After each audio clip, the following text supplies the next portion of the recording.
मैं अपने गुरु महादेव के चरणों में प्रणाम करती हूँ, मेरा प्रणाम स्वीकार कीजिए। भैया साहब और दीदी के चरणों में मैं प्रणाम करती हूँ, मेरा प्रणाम स्वीकार कीजिए। सभी गुरु भाई एवं सभी गुरु बहन के चरणों में मैं प्रणाम करती हूँ, मेरा प्रणाम स्वीकार कीजिए। मैं जिस चर्चा स्थल पर बैठकर चर्चा कहने जा रही हूँ, मैं उस चर्चा स्थल को प्रणाम करती हूँ, मेरा प्रणाम स्वीकार कीजिए। गुरु भाई गुरु बहन, मैं एक शिव कथा कहने जा रही हूँ। कृपया अपना प्यार और आशीर्वाद बनाए रखिएगा और कथा को पूरा देखिएगा और सुनिएगा, तभी रहस्य समझ में आएगा। एक लड़की थी, उनका नाम रीता था। उनके घर के सभी लोग शिव को गुरु बनाए हुए थे और रीता भी शिव को गुरु मानती थी। वह चर्चा में जाया करती थी, चर्चा सुनती थी, चर्चा करती थी। कुछ दिनों के बाद रीता की शादी हो गई और वह अपने ससुराल चली गई। रीता के जो पति थे वह बहुत अच्छे स्वभाव के व्यक्ति थे। रीता जब भी अस्थाई कहीं बैठकर शिव गुरु से दया मांगती और उनको नमन करती तो यह सब देखकर उनकी सास को अच्छा नहीं लगता था, क्योंकि रीता के ससुराल में किसी को यह नहीं पता था कि शिव गुरु भी हैं और शिव चर्चा के बारे में किसी को कोई जानकारी नहीं थी। तो अगर रीता उन लोगों से बताती, शिव चर्चा के बारे में कुछ कहती तो उन लोगों को अच्छा नहीं लगता था। इस प्रकार कुछ दिन जब बीत गया तो रीता मन ही मन व्याकुल हो रही थी कि मैं चर्चा किससे करूं और मैं चर्चा कहाँ जाकर के सुनूं कि मेरे मन को थोड़ी सी शांति मिले, मैं चर्चा कहाँ जाकर सुनूं।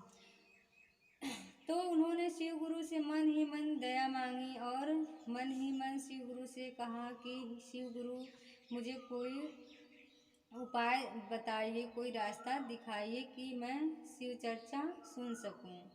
तो कुछ दिनों के बाद रीता के गांव में एक शिव गुरु साधु के वेश में भिक्षा मांगने आए थे और भिक्षा मांगते हुए वह रीता के घर पहुँचे तो उनकी सास ने उनको साधु महाराज को भिक्षा दिया और यह सब रीता भी घर में से देख रही थी।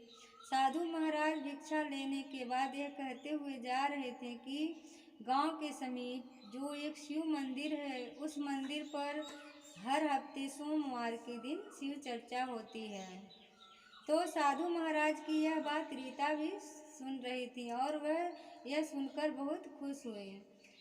अब जब सोमवार का दिन आया तो वह शिव चर्चा सुनने के लिए तैयार हो गई और अपनी सासू माँ से बोली कि यहाँ गांव के समीप जो शिव मंदिर है, मैं वहाँ शिव चर्चा सुनने जाना चाहती हूँ, क्या मैं जा सकती हूँ? तो उसकी सास जो थी वह बोली कि तुम्हारी जैसी इच्छा हो तुम जाओ, क्योंकि उनकी सास को शिव चर्चा की कोई बातें अच्छी नहीं लगती थी तो वह उससे नाराज थी कि मतलब ये तो चर्चा में जाना चाहती हैं, तो यह सब उनको अच्छा नहीं लगता था। तो वह ऐसे ही बोल दी कि तुम्हारी जो इच्छा है वह तुम करो। और इस प्रकार रीता तैयार होकर के शिव चर्चा में चली गई और हर सोमवार के दिन वह अब शिव चर्चा में उस शिव मंदिर में जाया करती थी शिव चर्चा सुनने। तो एक दिन जब उनके पति घर आए और उन्होंने अपनी माँ से पूछा कि मेरी पत्नी कहाँ पर है, तो रीता की सास ने बोला कि वह पता नहीं इधर उधर कहाँ घूमा करती है, मैं नहीं जानती हूँ, वो तो चरित्रहीन हो गई है। और तरह तरह की बातें रीता के बारे में उसके पति से कहने लगी और यह कहने लगी कि पास पड़ोस के लोग भी उसके बारे में तरह तरह की बातें करते हैं और सभी कहते हैं वह तो इधर उधर घूमती है, वो तो चरित्रहीन लड़की है। तो ये सब बातें सुनकर रीता के पति को सहन नहीं हुआ और वह घर में जब गए तो वहाँ पर घर में जाकर फांसी लगा ली और मर गए। कुछ देर के बाद जब घर वालों ने देखा तो सभी लोग रोने लगे और इधर जो रीता थी वह भी शिव चर्चा सुन करके घर वापस आ गई थी। तो वह देखी कि उनके पति मर चुके हैं, सभी लोग रो रहे हैं, तो वह अपने पति की तरफ जाने लगी। तभी जो उसकी सास थी वह रीता को रोकी, बोल पुत्र तुम्हारी वजह से आज फांसी लगाकर मर गया है, तुम मेरे पुत्र के पास नहीं जा सकती हो। तो रीता रोने लगी और उसकी सास जो थी, अगल बगल के लोग थे, सभी लोग रीता को फटकारने लगे, डांटने लगे। सास जो थी उसकी वह रीता को मार करके और फटकार करके घर से निकाल दिया और बोली कि अब तुम मेरे घर में नहीं रह सकती हो, तुम मेरे बेटे को खा गई हो, तुम निकल जाओ, मेरे घर से तुम निकल जाओ। और वह उनको रीता को फटकार करके घर से निकाल दी। रीता रोते हुए फिर उसी शिव मंदिर में पहुंच गई जहां वह शिव चर्चा सुनने जाया करती थी और उन्होंने शिव गुरु से दया मांगी कि आप मेरे पति को जीवित कर दीजिए, मुझ पर दया कीजिए शिव गुरु, मुझ पर दया कीजिए, नहीं तो मेरे घर के लोग और सभी जो पास पड़ोस के लोग हैं सभी लोग मुझे कलंकिनी कहेंगे और मुझ पर मेरे पति की हत्या का आरोप लग जाएगा। आप मुझ पर दया कीजिए, नहीं तो मैं इस मंदिर में ही माथा पटक पटक कर मर जाऊंगी, लेकिन यहाँ से मैं घर वापस नहीं जाऊंगी। इधर रीता के पति को सभी लोग शमशान ले गए और जब लाश को जलाने लगे तो उसकी जो लाश थी वह जल ही नहीं रही थी। तो इस प्रकार बारी बारी से जहाँ शमशान में गए सभी लोग प्रयास करने लगे कि हो सकता है मैं जलाऊं तो लाश जल जाए, लेकिन लाश जो थी वह किसी से नहीं जली। रीता के पति की लाश किसी से नहीं जली और सभी लोग हैरान हो गए, परेशान हो गए कि क्या हुआ है जो आज एक लाश नहीं जल रही है। तो उसी रास्ते से फिर वही साधु महाराज जो शिव गुरु थे वह साधु के वेश में फिर उसी शमशान में पहुँचे और जाकर उन लोगों से पूछा कि क्या हुआ है, आप लोग इतना परेशान क्यों हैं।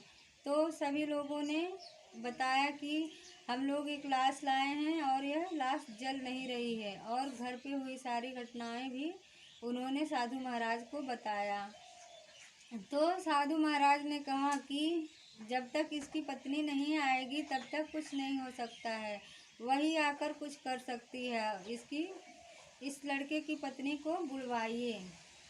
तो सभी लोग सोच रहे थे कि अब उस लड़की को कौन बुलाने जाए, उसको तो मार फटकार करके बाहर निकाल दिया गया और बोले हैं कि वह अब घर नहीं आ सकती है।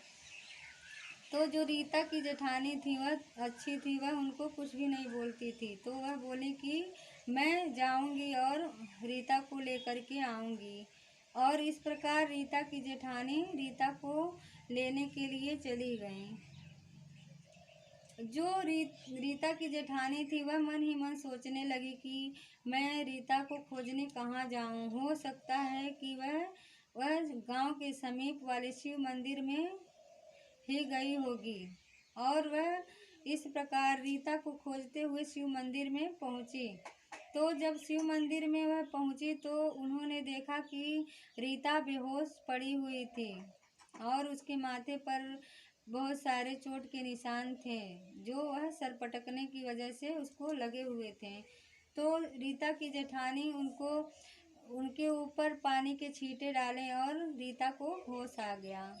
जब रीता होश में आई तो वह जो रीता की जेठानी थी उनको शमशान की सारी बातें रीता को बताई।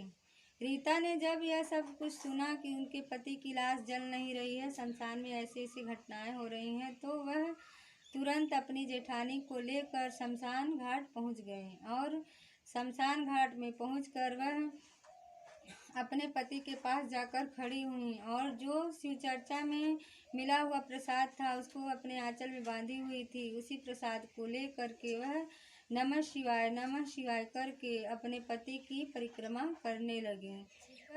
जब एक परिक्रमा करती तो वह अपने पति के मुंह में प्रसाद का एक दाना डाल देती थी। इस प्रकार जब 5वीं बार वह परिक्रमा कर रही थी तो उन्होंने जब अपने पति के मुंह में प्रसाद का एक दाना डाला तो एक दाना जब अपने पति के मुंह में डाला तो वह उठकर बैठ गए। यह सब देखकर वहाँ के सभी लोग बहुत खुश हुए और बहुत ही अचंभित हुए कि यह सब कैसे हो गया, ये तो चमत्कार हो गया है। तो सभी लोगों ने रीता से पूछा कि यह सब कैसे हुआ है। तो रीता ने उनको बताया कि मैं इधर उधर घूमने नहीं जाती हूँ, मैं चरित्रहीन नहीं हूँ, मैं तो शिव मंदिर में शिव चर्चा सुनने जाती हूँ। मैंने शिव को गुरु बनाया है और मैं शिव चर्चा सुनती हूँ और शिव चर्चा करती हूँ। तो सभी लोग रीता से माफ़ी मांगने लगे और उसकी प्रशंसा करने लगे। और तब से उसके गांव में और उसके घर के लोग, पास पड़ोस के लोग, सभी लोग शिव गुरु पर विश्वास करने लगे, शिव को गुरु मानने लगे। और रीता के गांव में भी घर घर में शिव चर्चा होने लगी और सभी लोग खुशहाली से वहाँ रहने लगे। अगर आप लोगों को मेरी यह शिव कथा अच्छी लगी हो तो मेरे वीडियो को लाइक कीजिए और शेयर कीजिए, जिससे अन्य लोगों को भी मेरे शिव कथा के बारे में जानकारी हो सके। मेरे चैनल को सब्सक्राइब कर लीजिए, जिससे मेरे और भी वीडियो आप लोगों तक पहुंच सके। नमः शिवाय, नमः शिवाय। मैं अब अपनी वाणी को विराम देती हूँ।